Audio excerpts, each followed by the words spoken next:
My name is Alex. I work as a manager in the cyber attack and defense team here at Mazars, and I work in penetration testing and red teaming. My career really started as a fluke conversation when I was in my final year of university.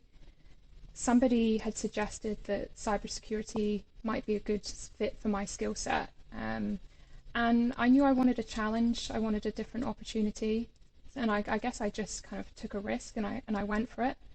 I didn't really have a career path or plan per se, but my first job was working in a SOC, in a blue team, kind of monitoring and detecting malicious behavior using SIEMs.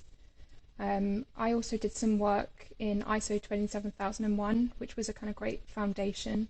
But I moved into pen testing and never really wanted to try anything else afterwards. I've tried lots of different types of pen testing, but yeah, I've been doing that for about 3 years now. So I kind of work on the full life cycle of penetration tests, from the scoping, the delivery of the engagement and the pen test itself, then the reporting, and finally kind of debrief and wash-ups from that, including kind of presentations to the risk and audit committees.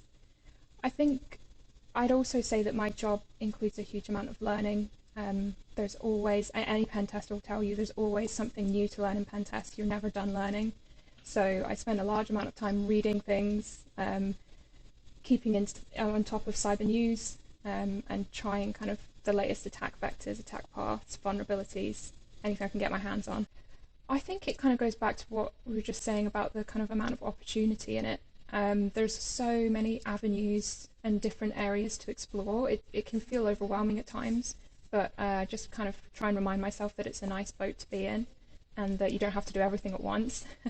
So I enjoy, yeah, the ability to kind of explore different areas of cyber, do lots of interesting kind of research, and yeah, I think opportunity is what I enjoy the most.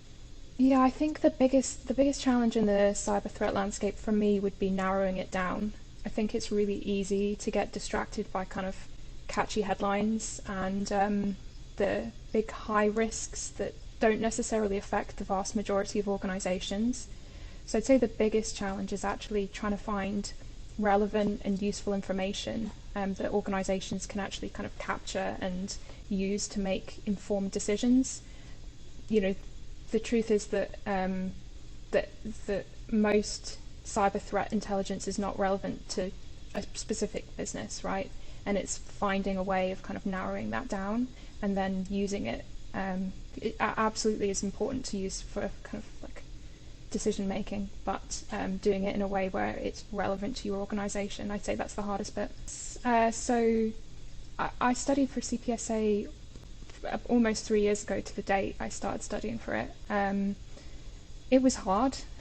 I'd done other kind of security and networking exams before, but CPSA really requires a breadth and a depth of knowledge, and that was a challenge. I certainly had to study hard for it. I'd say it was rewarding though. I'm really proud of my CREST registered tester status. I'm looking forward to the challenge of renewing it shortly. But yeah, CPSA in particular I'd say was a hurdle for me to overcome.